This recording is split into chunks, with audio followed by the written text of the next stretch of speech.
Leituras em Provérbios, capítulo 6. A graça e a paz de Jesus Cristo. Seja muito bem-vindo a este canal que compartilha leituras, estudos, meditações e reflexões com base nos capítulos da Bíblia. Vamos continuar aqui a leituras em Provérbios. Nós estamos aqui gravando uma série chamada Leituras em Provérbios, que tem como objetivo estudar, ler, meditar nos 31 capítulos de Provérbios, e hoje é o dia de lermos o capítulo 6, que nos diz assim: Filho meu, se ficaste por fiador do teu companheiro, se deste a tua mão ao estranho, enredaste-te com as palavras da tua boca, prendeste-te com as palavras da tua boca.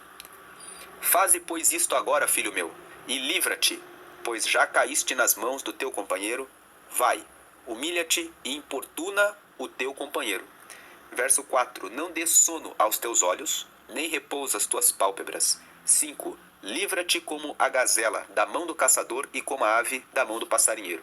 Nesses 5 versículos nós vemos que Salomão, o escritor desse capítulo 6, traz a recomendação de que você não assuma a posição de ser um fiador de pessoas estranhas. Veja que ele fala aqui: se ficaste por fiador do teu companheiro, se deste a tua mão ao estranho. Agora, não é só de pessoas estranhas. Ele fala aqui na primeira parte: se ficaste por fiador do teu companheiro. A pessoa pode ser até o seu amigo, a sua amiga, o seu parente, o seu familiar, mas se você assumir a posição de ser o fiador, de garantir um contrato, ser o avalista dessa pessoa, você vai sofrer um dano, você vai sofrer um prejuízo, você vai ser prejudicado. Tem muitas pessoas que hoje estão com o seu nome no Serasa, no Ceproc, estão impedidas de fazerem um financiamento, um empréstimo para resolverem um problema da própria família, do esposo, da esposa ou de um filho que precisa da matrícula em uma escola porque emprestou o seu nome para um irmão, para uma irmã, para o pai, para a mãe, e agora está nessa situação. A recomendação de Salomão é que você nunca assuma a qualidade de fiador, de garantidor, de garantia do seu companheiro, ou seja, de pessoas que você conhece, e muito menos de pessoas estranhas, de pessoas que são conhecidas. Colega de trabalho, tem pessoas que têm dificuldade de dizer não. Você não tem que ser o bonzinho, a boazinha, que concorda com tudo que a pessoa fala que você deve fazer. Dentro do seu local de trabalho, você é um profissional. Você não tem que ser aquela pessoa que diz amém e que concorda com tudo o que as pessoas pedem a você. A pessoa que vai pedir para que você seja fiador dela sempre vai trazer uma boa desculpa. É porque o meu pai está doente. É porque é para garantir a escola do meu filho. Mas antes de você pensar naquele projeto, de você ter aquela dó da pessoa que lhe pede, você tem que ter dó de você mesmo, de você mesma. Você precisa pensar a respeito da sua própria vida. Como está a sua vida? Você tem aquela abundância e tudo que você precisa dentro da sua casa? Não existem coisas que você gostaria de fazer e que você não fez ainda porque você está justamente trabalhando, guardando, poupando o seu dinheiro para que uma outra pessoa venha e do dia para a noite, em 1 minuto de conversa, ela arranque de você aquilo que você muitas vezes está levando 1 ano para juntar na sua reserva de emergência, para você poder suportar as suas dificuldades. Outro dia, uma pessoa que estava passando dificuldades em sustentar a sua casa recebeu uma cesta básica. E uma vizinha ficava ali prestando atenção na casa dessa pessoa. Logo depois que ela viu que a vizinha tinha recebido a visita de alguém que tinha deixado uma cesta básica ali, ela foi até a casa dessa pessoa que recebeu a cesta básica e disse: eu estou passando dificuldades, você pode dar aquilo que você recebeu para mim? E aquela pessoa que havia acabado de receber a cesta básica ficou com dó, mesmo tendo 3 filhos. Então ela pegou aquela cesta básica e entregou toda ela, reservando apenas a refeição daquele dia para os seus filhos, porque aquela vizinha disse para ela: mas você é cristã, então você precisa amar o próximo. O texto da Bíblia diz que ama o teu próximo como a ti mesmo. Então, antes de você amar o próximo, você precisa pensar: eu amo a minha vida. E se eu não tenho, eu preciso cuidar da minha vida. Não se trata de não ter dó. Não se trata de não ter compaixão do próximo. Mas se trata de você primeiro cuidar bem de você. Porque da forma como você cuida de você, é a forma como você tem a capacidade de cuidar dos outros. Quando você entra em um avião, o ensino, o treinamento de salvamento é: quando caírem as máscaras de oxigênio, primeiro coloque sobre o seu rosto. Cuide primeiro de você, para que você esteja seguro, respirando bem, e assim olhe para os lados e ajude uma pessoa de cada vez. Também, quando você entra em uma embarcação, o treinamento é de que você deve colocar o colete salva-vidas primeiramente em você, para que você consiga respirar e salvar o outro. Como você pode salvar o outro se você ainda não salvou a si próprio? Como você pode querer ter compaixão ou dó de alguém se você não tem dó e compaixão de você mesmo, de você mesma? Você precisa cuidar da sua vida. Por isso que Salomão ensina que se você assumiu o compromisso de ser o fiador de alguém, você precisa fazer de tudo para sair, para se arrancar desse compromisso. Nem que você tenha que se humilhar e dizer: vamos desfazer esse contrato, vamos desfazer esse negócio. Por isso ele fala no versículo 3, humilha-te e importuna, ou seja, incomoda ele. Versículo 4, não dê sono aos teus olhos, nem repousa as tuas pálpebras. Livra-te, ou seja, escapa da mesma forma como uma gazela corre da mão do caçador, como uma ave escapa do passarinheiro. Isso é um laço. Veja que no versículo 2 ele fala assim: enredaste-te, ou seja, você se colocou em uma teia, você se colocou em uma rede, você se colocou em uma situação em que você se amarrou, você se prendeu. Então, a questão aqui é: você precisa dizer não, porque você também tem os seus sonhos, porque você também tem os seus planos, porque você também tem uma família, porque você também tem que cuidar da sua vida. E tem muitas pessoas que, por serem cristãs, por serem pessoas que frequentam a igreja, elas são atacadas por pessoas de má índole. Pessoas que vêm e dizem assim: mas você é cristão, então você tem que me ajudar, você tem que me abençoar, senão você não é cristão. A resposta que você deve dar é: sim, eu sou cristão. E o que eu aprendi é que o amor ao próximo é de acordo com aquilo que nós amamos a nós. Se eu estou lutando, se eu estou enfrentando as minhas dificuldades e os meus desafios, você precisa assumir a responsabilidade pela sua vida. Uma coisa muito diferente é quando você tem condições de ajudar o seu amigo e o seu parente. Nesse caso, o texto de Provérbios, capítulo 11, no versículo 24, fala que a alma generosa prosperará e aquele que atende será atendido. Então, quando você tem as condições, você gostaria, se você estivesse em uma situação de dificuldades, que uma pessoa que tem condições estendesse a mão para lhe ajudar. Certamente você ficaria feliz. Então, isso é algo que você pode fazer quando você tem condições e você pode ajudar o seu parente e o seu amigo. Então, faça melhor do que ser um fiador. Dê para ele. Pague um curso para ele.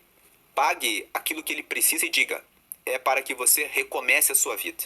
É para que você vá adiante. Faça algo assim. Faça uma doação, porque a doação que você faz daquilo que Deus tem abundado na sua vida, prosperado, dado além e muito mais, é o que fará com que essa pessoa consiga crescer, prosperar, e é assim que você vai ajudar. É por essa razão que é tão importante buscar prosperidade. Você busca prosperidade para que você tenha em abundância, para que você possa oferecer e ajudar aqueles que necessitam. Quando você faz, por exemplo, um empréstimo para que uma pessoa assuma o compromisso de devolver aquele investimento que você fez nela, você não fica refém dela devolver ou não a você. Se ela não devolver eventualmente, você sabe que você fez aquela proposta de empréstimo para ensinar aquela pessoa a devolver, mas você não fica dependendo daquele retorno. Você pode fazer um empréstimo e dizer para a pessoa assim: eu vou te emprestar, mas dentro de você, você coloca uma reserva mental. Se ele não devolver, não tem problema.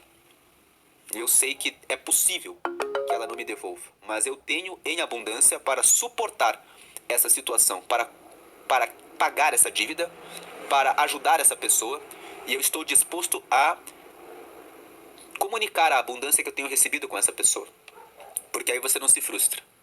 A segunda parte aqui fala sobre a preguiça.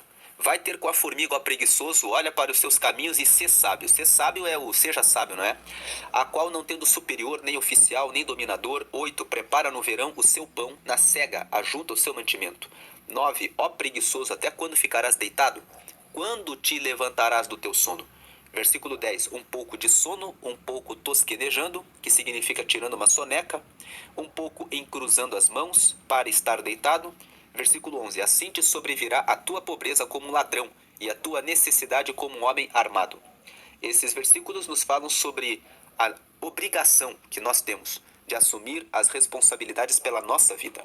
Se você não despertar para a vida, quem te despertará?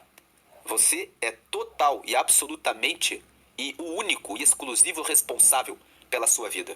Os teus pais podem pagar a melhor escola para você, mas se você não se dispuser a despertar e a se dedicar a ler os livros e a estudar e a dedicar as horas necessárias aos estudos, você não vai ser bem-sucedido naquilo que você tem estudado. Você pode ganhar e ter acesso ao carro, mas se você não for até uma autoescola para fazer o treinamento e participar das aulas, você não vai sair do lugar. Tem muitas pessoas que querem ter comunhão com Deus, e quando elas conhecem alguém que conhece a palavra, que tem acesso liberado ao céu, que são aquelas pessoas que quando oram, quando pedem, elas têm resultados, elas veem que Deus responde às orações daquela pessoa, elas pensam: Deus responde você, mas ele nunca me responde. Deus responde a todas as pessoas que procuram a ele.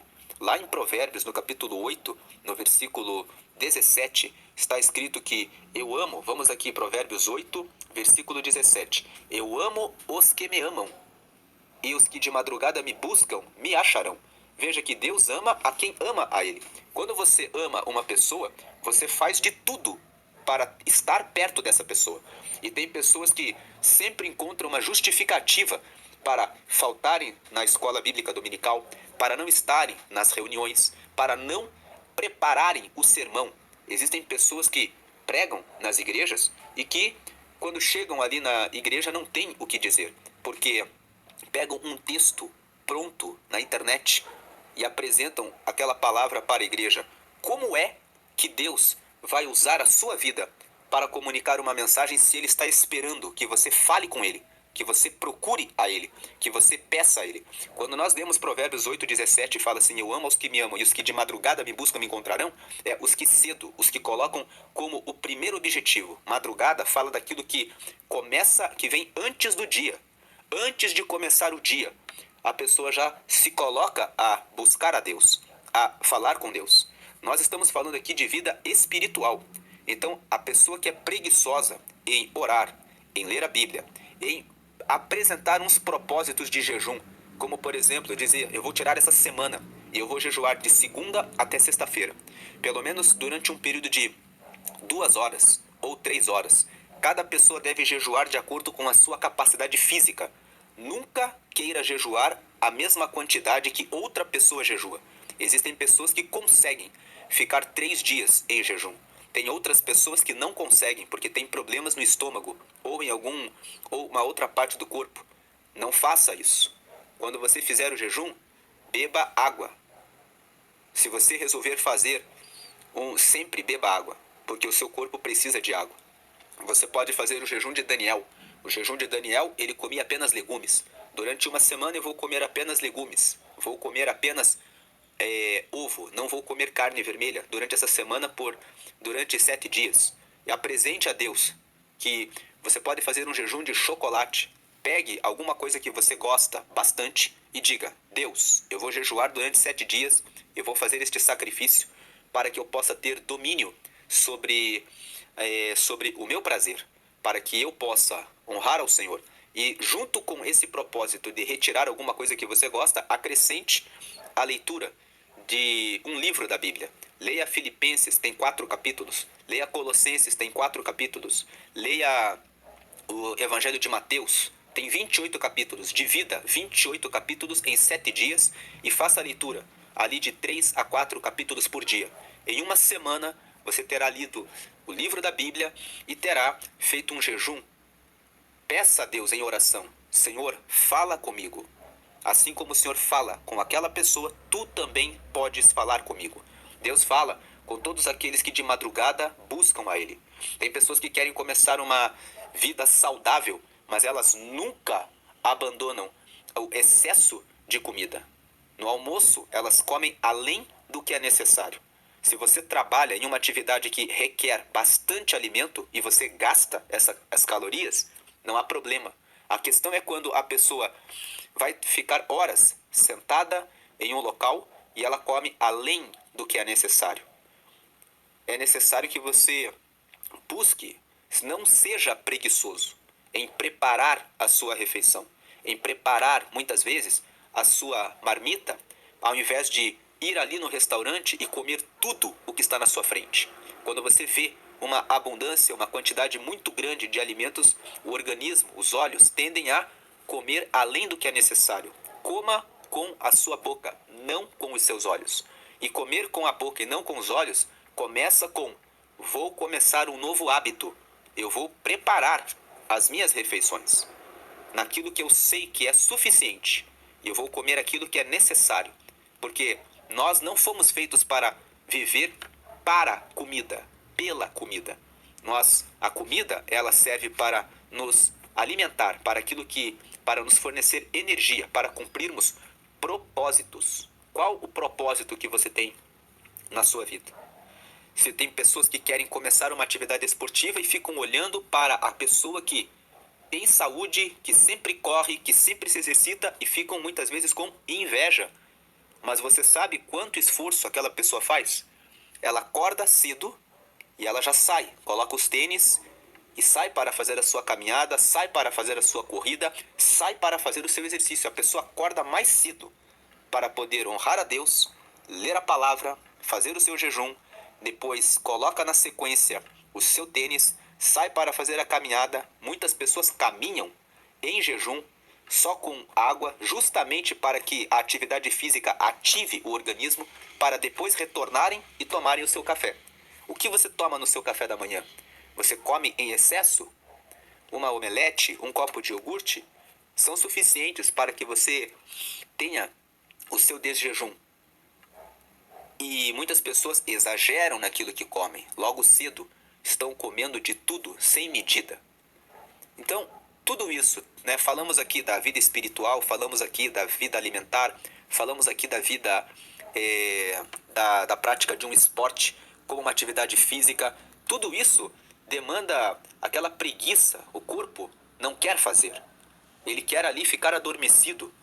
Também tem a preguiça em relação a aprender uma nova atividade, uma nova habilidade. Quando você sabe fazer mais de um negócio, quando você tem várias riquezas, várias portas e fontes de renda, você não vive só de um trabalho. Se aquele ramo de negócio, se o teu empregador fechar aquela empresa, você já tem uma segunda renda, você já tem uma terceira renda. Então, quando você fica dormindo e dizendo, entregando a sua vida para ser uma pessoa que só tem uma habilidade na vida, a tendência de você sofrer é grande, porque se quebrar aquela empresa em que você trabalha, você não tem saída, você não tem resposta. Você precisa desenvolver uma nova habilidade. Você precisa saber fazer algo novo e diferente que poucas pessoas façam. Você precisa desenvolver habilidades, capacidades de venda. Você que não abriu o seu negócio e ainda trabalha na CLT, você está vendendo a sua alma, o seu tempo, muitas vezes horas em um transporte público para a realização do sonho do projeto de uma outra pessoa que é o seu patrão. O que você pode fazer para realizar as suas vendas? Esses dias, conversando com uma pessoa, ela disse: cansei de trabalhar para os outros. São 2 horas de ônibus, mais 8 horas trabalhando, resolvi fazer pães e vender. Depois de alguns 3, 4 meses fazendo todos os dias os pães. Ela foi aumentando os vizinhos, os clientes que compram dela, e ela agora disse: consegui receber o que eu ganhava fazendo pães. Vendo para os clientes, para os vizinhos, ainda converso com as pessoas quando as pessoas precisam de uma oração. Eu oro por elas, falo sobre Deus com elas, caminho, entrego os pães, tudo com marcação por WhatsApp, no horário em que elas pedem. Posso fazer as minhas coisas, cuidar da minha família e ao mesmo tempo ter a renda que eu necessito. Orando a mais a Deus, tendo tempo para ler a Bíblia, podendo realizar as vendas próximas da casa dela. Tudo isso porque ela teve essa ideia de colocar em prática que ela pode fazer alguma coisa dentro da sua própria casa e ter a sua renda. Agora o versículo 12 fala que o homem de Belial, o homem vicioso, anda em perversidade de boca.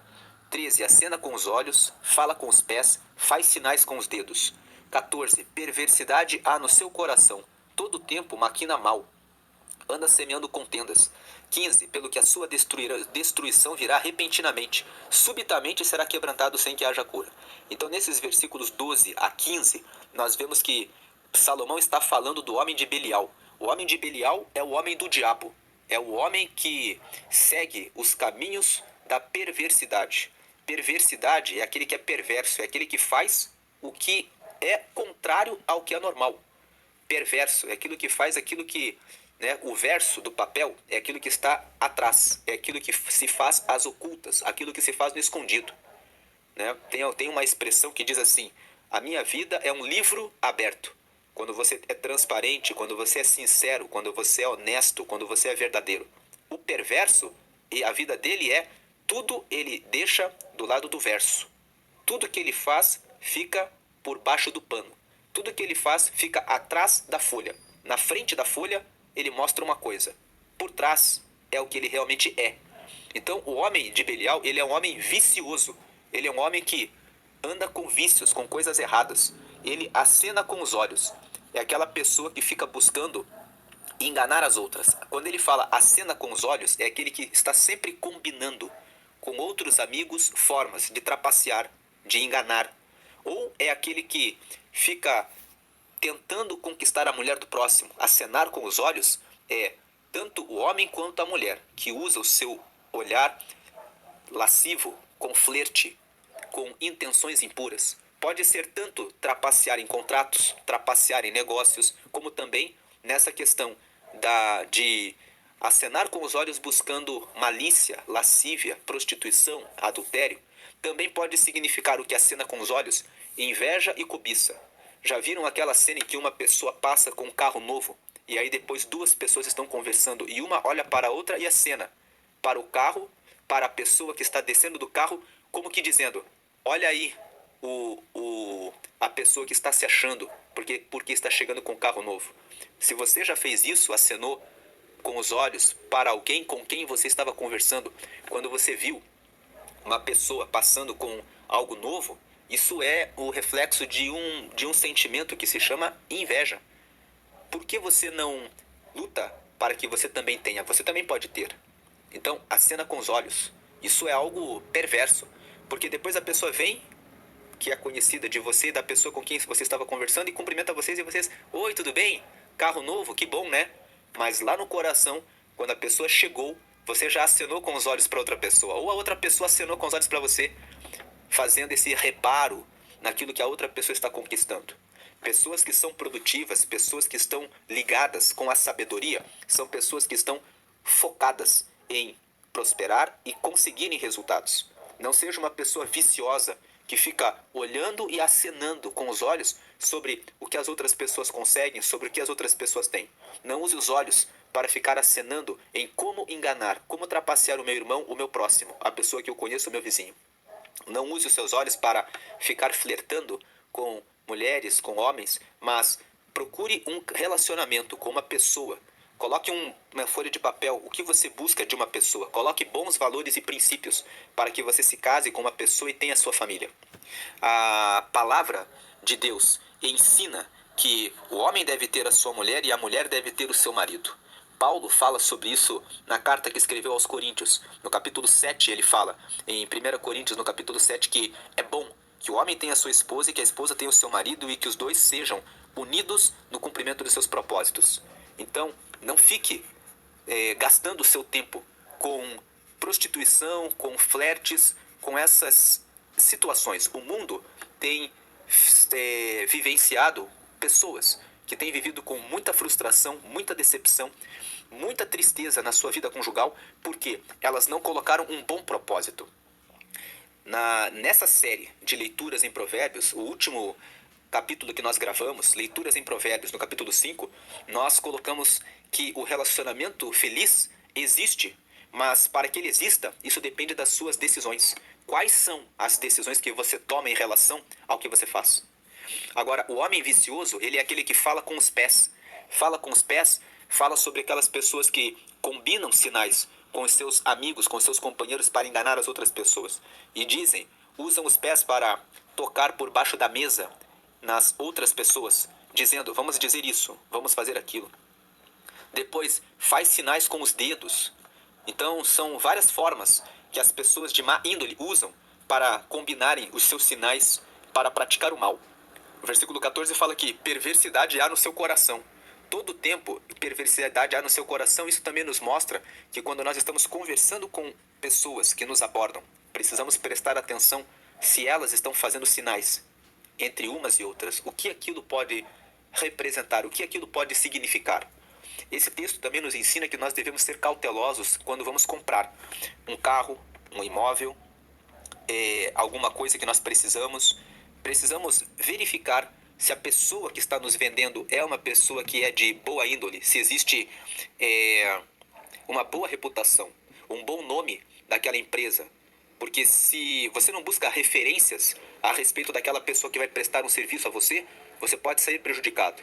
Quando você procura uma pessoa para organizar a sua casa, para trabalhar em seu negócio, fazer um teste para verificar o que a pessoa pensa, como a pessoa buscar referência a respeito daquela pessoa é importante. Tem pessoas que você não coloca uma pessoa para cuidar do seu filho, para trabalhar na sua casa sem que tenha uma referência ou que você faça uma avaliação com uma conversa. Isso é importante. Todo tempo maquina o mal, anda semeando contendas, pelo que a sua destruição virá repentinamente e subitamente será quebrantado sem que haja cura. Deus aqui, aqui como palavra de Deus, aqui é Salomão que escreve o versículo 15, mas como palavra de Deus aqui esse texto mostra que o perverso sempre, em algum momento, ele vai ser descoberto. Ele faz o mal aqui, ele faz o mal ali, ele faz o mal acolá. Vai chegar um momento em que todas as pessoas à sua volta, você que faz o mal, que tem feito alguma coisa errada, vão saber a seu respeito. Você precisa cuidar da sua vida para que você não seja conhecido como uma pessoa perversa, como uma pessoa que faz coisas erradas. Porque cedo ou tarde, as pessoas vão perceber aquilo que você faz e então você ficará desamparado. A sua destruição virá de maneira repentina. Você vai, de repente, mexer com a pessoa errada. Você pode correr um risco de morte.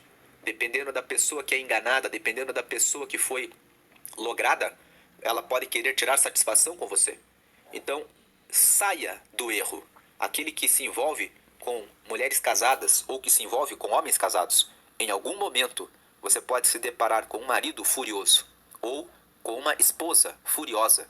E nunca se sabe o que uma pessoa pode fazer em um estado de fúria, sabendo que o seu casamento está sendo destruído por sua causa. Então, preste atenção para que você não seja uma pessoa perversa, ou seja, que faz aquilo que é oculto, aquilo que fica no verso. Porque em algum momento isso pode se voltar contra você. Versículo 16 diz assim: estas 6 coisas aborrece o Senhor, e a 7ª a sua alma abomina. Versículo 17, olhos altivos e língua mentirosa, e mãos que derramam sangue inocente. O 18, e coração que maquina pensamentos viciosos, e pés que se apressam a correr para o mal. O 19, e testemunha falsa que profere mentiras, e o que semeia contendas entre irmãos. Então nós vemos aqui que quando, nos versículos 16, 17, 18 e 19, Salomão está falando a respeito das 6 coisas que o Senhor aborrece e da 7ª que ele abomina, nós vamos primeiro analisar a 7ª, que Deus abomina. O que Deus abomina?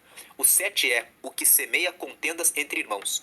Lá no Salmo 133, no versículo 1, está escrito: ó, quão suave e bom é que os irmãos vivam em união. Deus ama a união. Deus ama a comunhão. Até porque o mandamento de Deus é ama a Deus em primeiro lugar e depois o segundo é ama o teu próximo como a ti mesmo. Deus ama a comunhão porque Deus criou todas as pessoas. Então Deus deseja que todas as pessoas sejam felizes. Então Deus deseja que todos nós andemos em comunhão, porque quando nós olhamos para o nosso próximo como uma pessoa que foi criada por Deus, e nós entendemos e respeitamos isso, e respeitamos todas as pessoas à nossa volta, sem olhar a aparência, a condição social e fazendo qualquer diferenciação, nós estamos cumprindo a lei de Deus, que é respeitar o que Deus criou. Então, Deus ele ama a comunhão. Se você cria divisão e contendas, e tem muitas pessoas que gostam de formar panelinhas de pessoas, que gostam de formar os seus grupos, que gostam de excluir os outros. Existe muito isso dentro de igrejas, lamentavelmente. E existem muitas pessoas que já saíram da igreja em razão disso. Elas foram na igreja e procuraram aquelas pessoas que faziam parte dos grupos de louvor, pensando assim, aquela pessoa canta muito bem, eu quero ser amigo dela, eu quero ser amiga dela. E você procura aquela pessoa, mas aquela pessoa, não, ao invés de semear a palavra na sua vida, semeia indiferença. Às vezes você procura uma pessoa da igreja que você admira e você vai conversar com ela e ela não fala com você porque ela olha para você e por alguma razão ela não conversa com você. Se você já passou por isso, entenda que o seu compromisso é com Deus, é com Ele. E que foi Cristo que morreu por você. Não saia da igreja por causa de pessoas. Fique na igreja e procure outras pessoas que vão atender você. Se você é daqueles que faz a panelinha que discrimina as pessoas, e se você ocupa algum cargo de liderança como pastor ou como líder de louvor ou faz parte de algum grupo de coral, está ali no altar. Saiba que pessoas vão te procurar porque elas estão vendo alguma coisa em você. Entenda que essas pessoas precisam de você. Semeie uma palavra no coração das pessoas que procuram você. Uma pessoa pode sair da igreja por tua causa. E essa pessoa pode muitas vezes se envolver e se relacionar com coisas erradas depois pela decepção que sofreu com você. Essa é a sétima coisa e a coisa que Deus abomina. E aqui as 6 primeiras coisas são coisas que vão sendo apresentadas numa escala. A primeira coisa que Deus aborrece são os olhos altivos. Fala a respeito de arrogância, de orgulho, de soberba. Deus não gosta disso. Então não faça isso com relação ao seu próximo. Segundo, Deus não gosta da mentira. Deus aborrece a mentira. A mentira corrompe, destrói o próximo, destrói as pessoas. Depois, as mãos que derramam sangue inocente. Existem pessoas que preparam o mal do próximo para prejudicar o próximo. O coração que maquina pensamentos viciosos. Como está o seu coração? Quando você está nas suas horas vagas, o que entra no seu coração? Quais são os seus pensamentos? E os pés que se apressam para correr para fazer o mal e a testemunha falsa. O versículo 18, os pés que se apressam a correr para o mal é: quais os ambientes que você frequenta? Com quais pessoas você tem andado? Verifique quem são as pessoas com quem você anda. E a testemunha falsa que profere mentiras. Não profira mentiras. Depois o versículo 20 fala: filho meu, guarda o mandamento de teu pai e não deixes a lei da tua mãe. 21. Ata-os perpetuamente ao teu coração e pendura-os ao teu pescoço. 22. Quando caminhares, isso te guiará. Quando te deitares, te guardará. Quando acordares, falará contigo. 23. Porque o mandamento é uma lâmpada e a lei uma luz, e as repreensões da correção são o caminho da vida. 24. Para te guardarem da má mulher e das lisonjas da língua estranha. Os versículos 20 até o versículo 24 falam sobre a importância de obedecermos os nossos pais. Os nossos pais são as pessoas que estão mais interessadas em nosso bem. Nem sempre o nosso pai e a nossa mãe têm os melhores conselhos. Muitas vezes o pai e a mãe falam para você não fazer alguma coisa que vai ser boa para você, porque na visão deles, na limitação deles, eles não conseguem ver que aquilo vai ser bom para você. Mas quando o texto fala sobre guardar o mandamento do pai e da mãe, significa procure pessoas que realmente querem o seu bem. Se você está fazendo algum projeto, alguma coisa, e o seu pai e a sua mãe não podem ajudá-lo, não podem ajudá-la, saiba, tenha certeza que você está amparada por bons conselheiros, por pessoas que sabem muito bem que aquilo que você vai fazer é muito bom e que vai trazer resultado. Um exemplo que nós podemos apresentar aqui é o Robert Kiyosaki. Ele escreveu um livro chamado Pai Rico e Pai Pobre. E ele conta que o pai dele era um empregado de uma empresa e ele cresceu tendo uma mentalidade do pai dizendo para ele trabalhar como empregado, para fazer o melhor, para servir ao outro. Mas ele tinha o amigo dele, que era o Mike. E o Mike tinha o pai, que era um empresário. E o pai do Mike sabia como administrar os negócios. Então ele, conversando com o Mike, resolveu aprender sobre negócios e investimentos com o pai do Mike. Quando ele aprendia as coisas sobre negócios, o pai dele dizia para ele que aquilo era um sonho, que aquilo não poderia se realizar. Mas ele estava amparado no pai do Mike, que colhia resultados, abria negócios, dava lucros, e o Mike tinha uma condição de vida melhor do que a dele. Então isso fez com que ele, observando, prestando atenção, ele aprendesse coisas com o pai de um amigo. Muitas vezes o seu pai e a sua mãe não têm o referencial necessário para te ajudar, mas isso não significa que você não pode prosperar. Você pode, prestando atenção e observando como os pais dos seus amigos, ou de repente um tio, ou de repente alguém que você conhece, que está conseguindo o resultado que você espera, você pode se conectar com essa pessoa, conversar com ela. E aí você vai atar os ensinamentos ao teu coração. Você vai aprender sobre essas coisas para que você vai pendurar aqui no seu pescoço, e quando você caminhar nessa rota, nessa jornada, você vai seguir esses conselhos. Você vai seguir esses mandamentos, e isso vai servir para o teu sucesso, para a sua prosperidade, para o seu caminho. Muitas pessoas se justificam no seu fracasso, dizendo: a culpa é do meu pai, a culpa é da minha mãe, porque meu pai era um bêbado, porque a minha mãe era uma prostituta. Tem pessoas que são filhos de uma mãe que é prostituta. Mas isso não significa que você tenha que ser um bêbado, nem significa que você tenha que se prostituir. Porque, um outro exemplo, Cristiano Ronaldo, um jogador de futebol, disse em uma entrevista que o seu pai vivia bebendo, e ele cresceu vendo os efeitos da bebida alcoólica na família. E ele colocou no coração: eu não vou beber. E ele disse que a bebida preferida dele é água. Ele se tornou um esportista extremamente rigoroso em relação ao que ele come, ao que ele usa como seu alimento. É totalmente disciplinado em relação aos treinamentos. Alguém poderia dizer: é filho de um bêbado. Se tornou um dos maiores jogadores de futebol, com disciplina no seu ofício, com disciplina no esporte, com disciplina na alimentação. Inclusive, tem uma família e é totalmente focado em cuidar da sua família, da sua esposa e dos seus filhos. Então nós vemos que tudo é uma questão de decisão.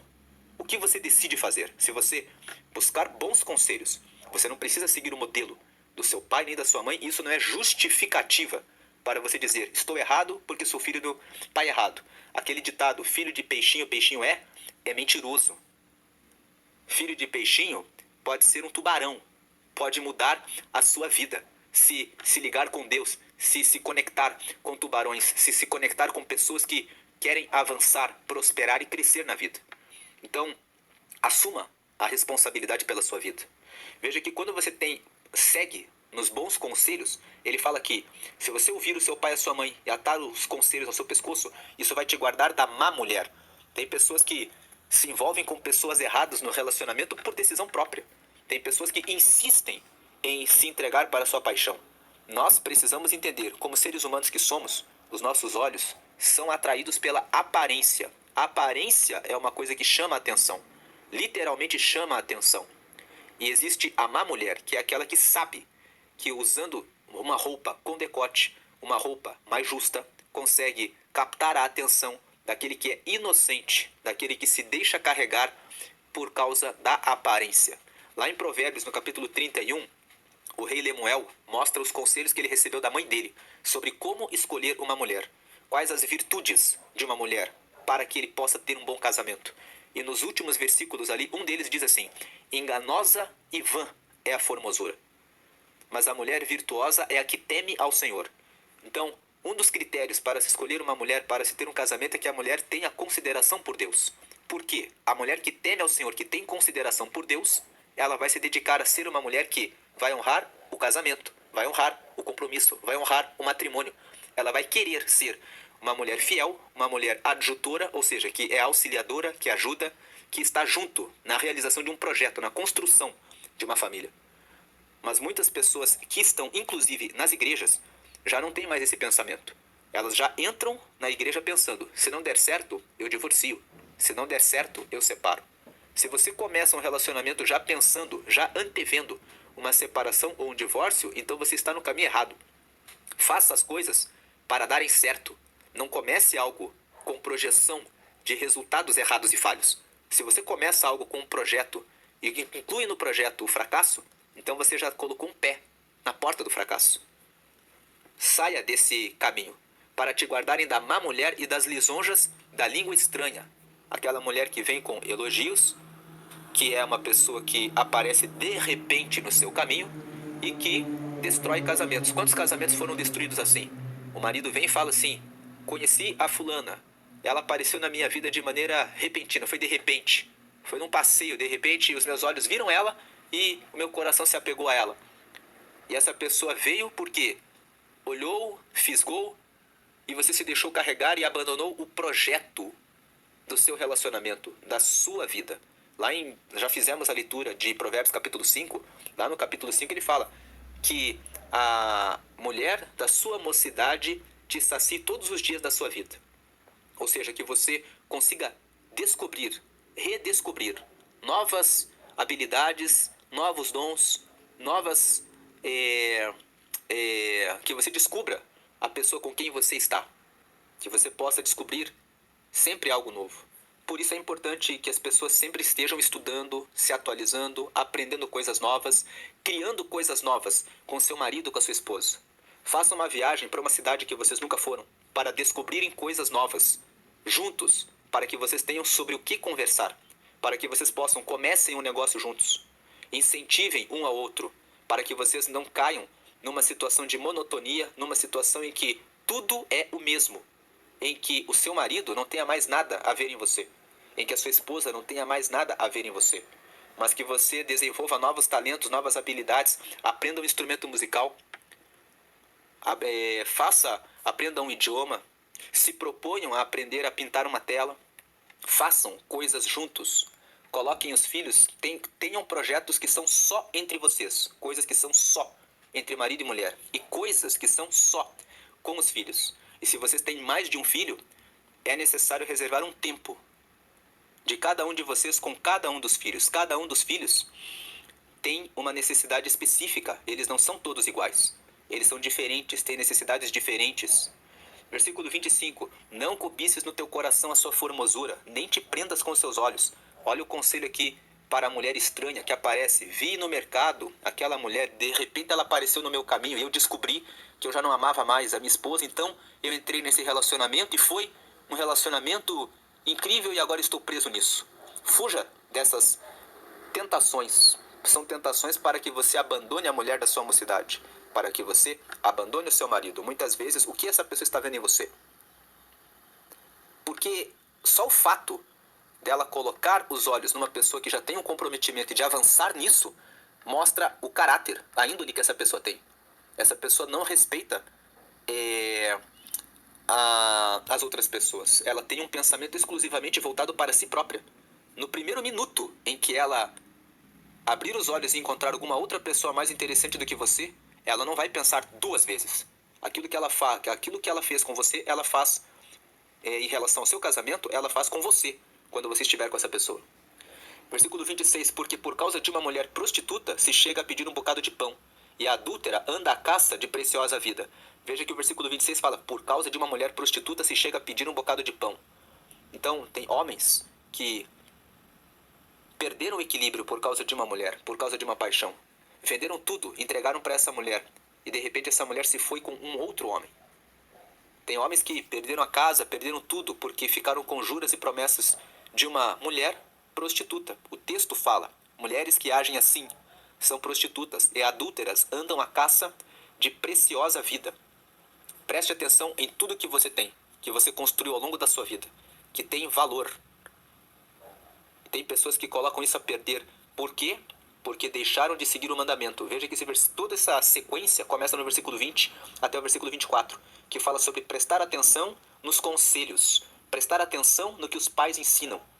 Prestar atenção, e aí eu comentei que nem sempre são seus pais que vão te dar os melhores conselhos, mas preste atenção em mentores, conselheiros, pessoas que tenha mentores, tenha conselheiros, tenha pessoas que têm resultados excelentes na vida para que você possa se inspirar, como o Kiyosaki, que usou o pai do amigo dele, o Mike, para crescer e se desenvolver em relação às finanças. como Cristiano Ronaldo, que foi no campo, por meio do esporte, ele se inspirou em outras pessoas para ter uma vida completamente diferente dos seus pais. Versículo 27. Tomará alguém fogo no seu seio, sem que as suas vestes se queimem? 28. Ou andará alguém sobre as brasas, sem que se queimem os seus pés? 29. Assim será o que entrar, a mulher do seu próximo. Não ficará inocente todo aquele que a tocar. 30. Não se injuria o ladrão quando furta para saciar a sua alma tendo fome. 31. Mas encontrado pagará 7 vezes tanto. Dará toda a fazenda de sua casa. 32. O que adultera com uma mulher é falto de entendimento. Destrói a sua alma o que tal faz. 33. Achará castigo e vilipêndio. Vilipêndio é vergonha. Se tornará alguém vil, que não tem valor. E o seu opróbrio nunca se apagará. Ou seja, a sua mancha, a sua vergonha, o fato de ser identificado, reconhecido como uma pessoa que não respeita o casamento do próximo, nunca vai se apagar. Sempre vai ter um dedo apontado dizendo: pegou a mulher do próximo. É uma pessoa que não tem caráter. É uma pessoa que não tem consideração ao que é dos outros. 34. Porque furioso é o ciúme do marido, e de maneira nenhuma perdoará no dia da vingança. Ou seja, ainda corre o risco de ter um marido ciumento que resolve matá-lo em função desse adultério. 35. Nenhum resgate aceitará, nem consentirá, ainda que multiplique os presentes. No dia que o marido estiver ali furioso para tomar vingança, ele não está preocupado com o dinheiro. Ele está preocupado em lavar a honra dele. E ele certamente levará a situação para a morte. Então aqui os versículos 26 fala que por causa de uma mulher muitas pessoas ficam na miséria, né? Perdem o casamento. É uma miséria perder o relacionamento com os filhos depois, deixar a esposa ali com as feridas, porque leva anos para a pessoa buscar um tratamento psicológico, um tratamento naquela situação.